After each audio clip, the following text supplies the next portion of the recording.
Okay, there are about a million different directions this video could go, and I haven't yet decided on which one I'm going to take. So I may lead you guys down about 10 different paths in the course of this video, but I pray that it all makes sense and it all serves a purpose and brings some light to some things. There are moments in life I wish I could do over. I do live with regrets, and some people say not to do that, but how can you not when you know that certain choices have hurt people and certain choices have impacted life in a dramatic way, that things will not be what they once were. There are a lot of things this past month that I wish I could go back and do over. I wish, now that I know when these thoughts started to truly creep in, when the idea of relapse really sunk its teeth in me, knowing when it happened, how it happened, I so wish I could go back to that time and stop the way I reacted to it. To take a breather in that moment, to not take whatever was said personally, to not let the disordered part of me use it for its good. I wish I could go back. But because I can't, I need to figure out how to move forward.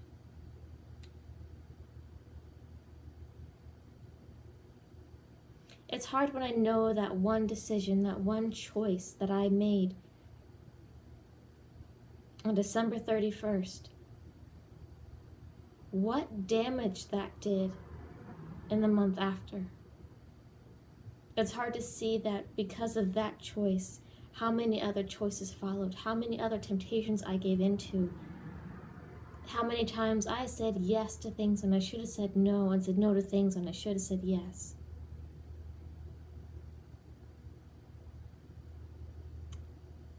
It's hard seeing the damage that was done because of that one yes.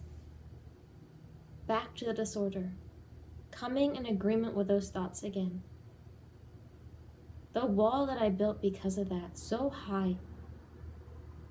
Blocking out love, keeping out the most important person in my life.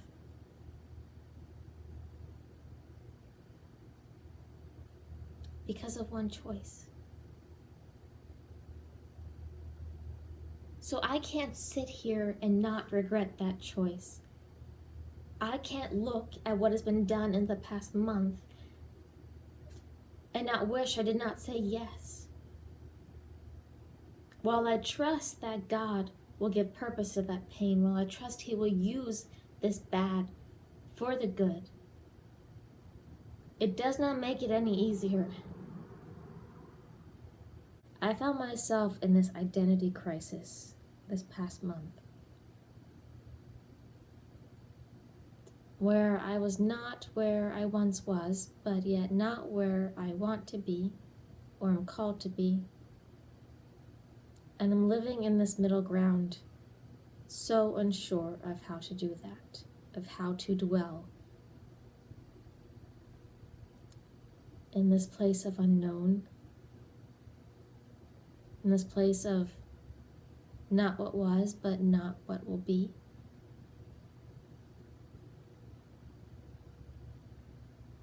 Because I wasn't really sure who I am in that. When I was sick, I could cling to the label of the girl with anorexia. There's so much of identity that I clung to in that felt safe. That at least I felt like I was somebody. At least I stood for something.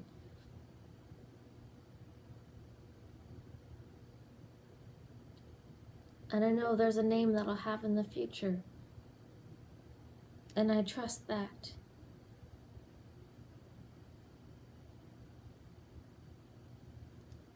So this past month, I just felt stranded. I completely lost myself.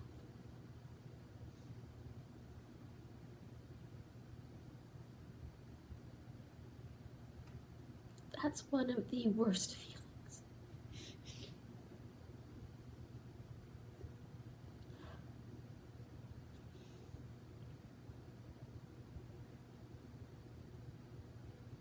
Because when you don't know who you are, when you lose sight of that,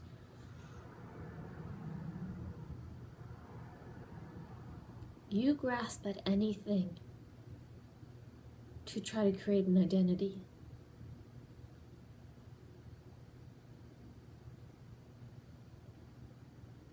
And everything that was offered, every temptation, every behavior,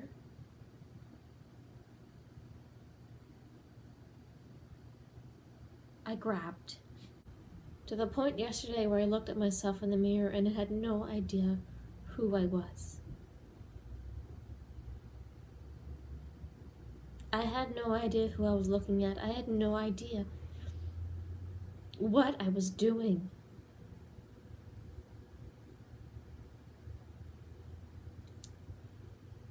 And I just something yesterday just woke me up. And then the past month just came flashing before my eyes of every choice I made. Every scar I created.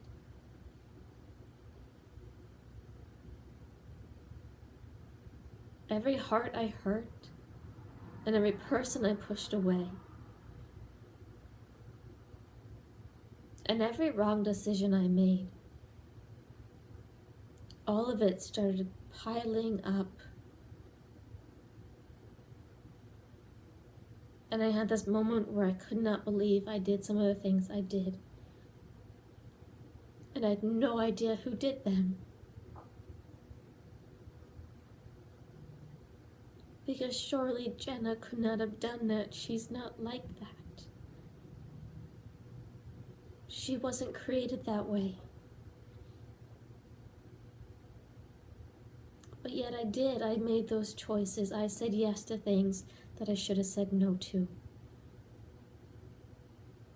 And I turned my back on people I should have been embracing.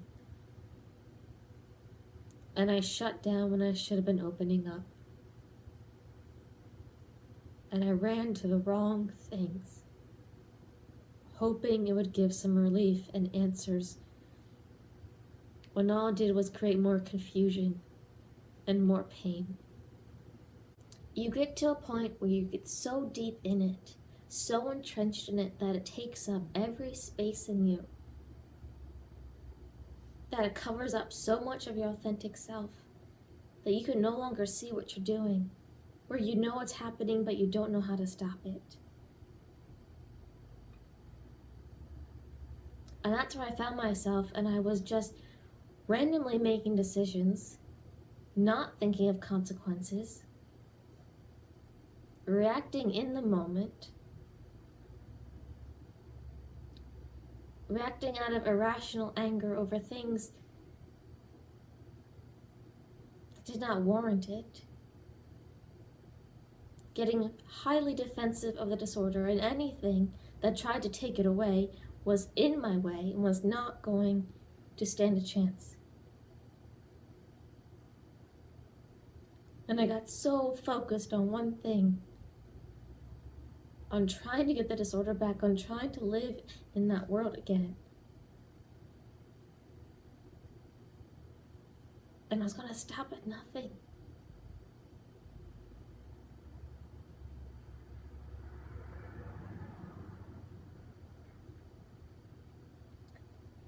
That's hard to see, that's hard to admit.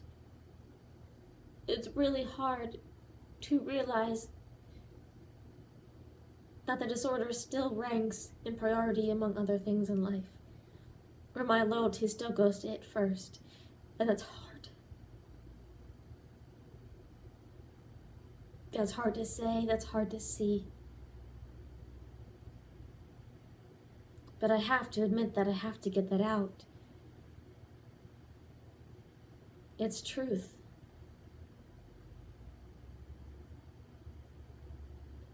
And if I don't say it, I'm going to be stuck in it. If I don't call it out, it's going to stay in the dark and thrive there. I stepped outside of myself in January.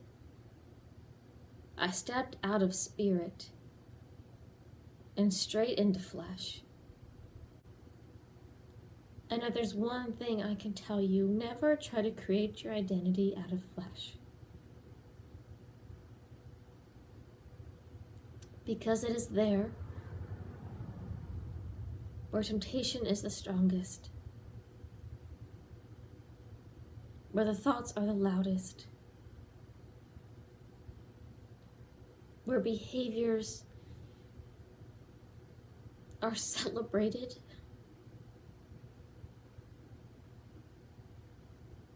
where the memories of things that were painful become something beautiful somehow, something of a fantasy world. And everything that you know that will break you, you now believe is going to fix you. Because I'm going to be honest, I could open my Bible and I could see everything that God says that I am. But it's so much easier for me to believe that I am worthless, that I am unlovable, that I'm just meant to be with a disorder, to be sick, to be a burden. It's easier to believe the negative. And that's where I went.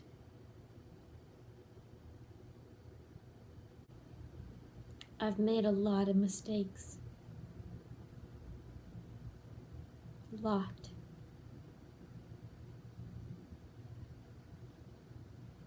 And it's hard to not sit here and to rehash all them and to sit in the shame of them and to sit in the feelings that I'm not worth it, that I'm too far gone. I know I could easily go there.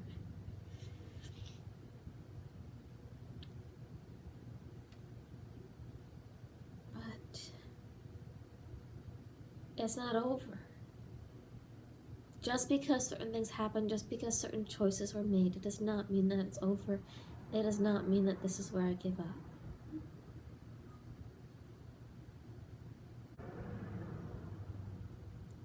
I don't know how to live this life. I don't.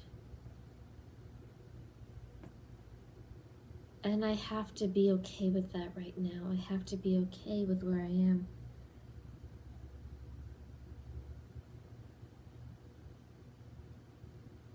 I have to be okay with not having the answers, with not being perfect at this, with having to do a lot of trial and error.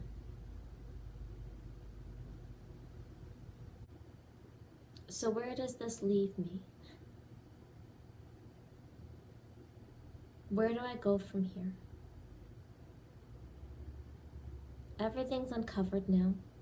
I know where it came in. I know why it came in. I know how covered up authentic Jenna became now. I recognize that I was lost, that I was confused.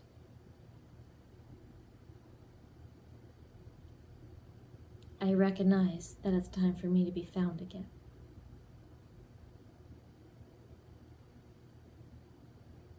But how? It's no longer about why. I don't need all the reasons. I don't need all the evidence in order to move forward. I can get that along the way. It's time now to focus on the how. How am I going to move forward? So first, I need to repent. I need to repent of the choices I made, the behaviors I engaged in. for moving so far away from Spirit, for stopping listening to God, and letting my own mind and my own wants and desires overpower what I knew was right. I need to humble myself, openly admit everywhere that I fell, every wrong choice I made, every time I defied God. That's number 1. 2,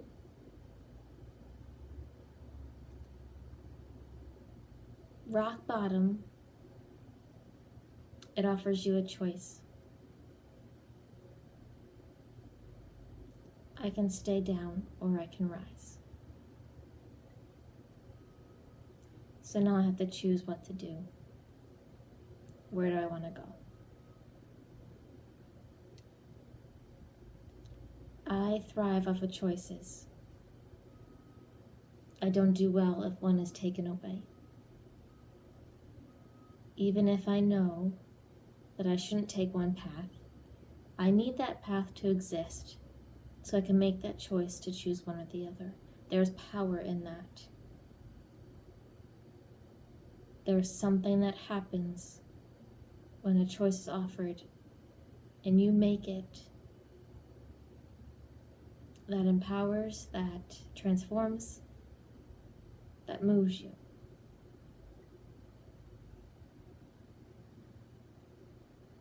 So I have to make my choice. To stay where I am,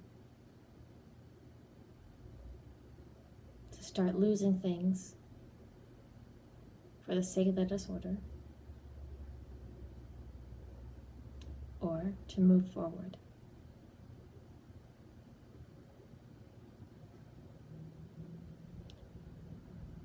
Three, I need to go repair some things. Fix what I can, salvage what's left.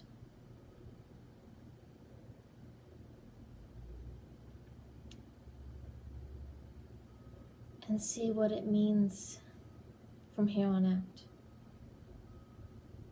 To start rebuilding. Slowly.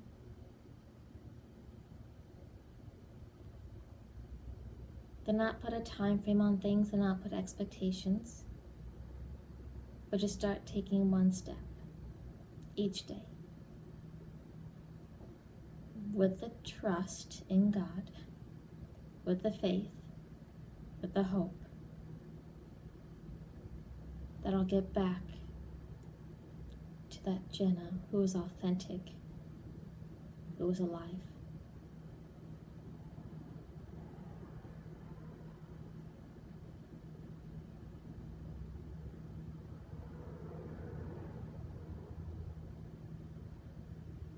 And number 4,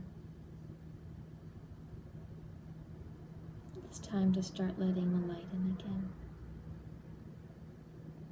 It's time to start seeing it. I don't need to wait for it. It's not something to chase after.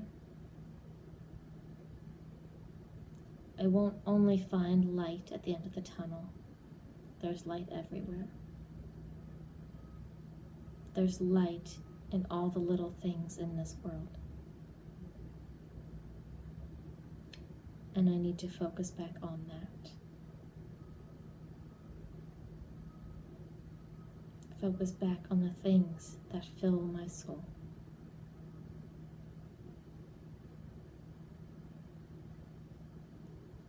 So, that's where we go from here. And it's going to get better. It always does. It always will. Every choice I make towards what is good, towards what is pure, towards what is noble, one day Januaries like this will be a thing of the past. So until then, I'm going to do all that I can to find the purpose in this pain and use it to help others. So, back to work I go.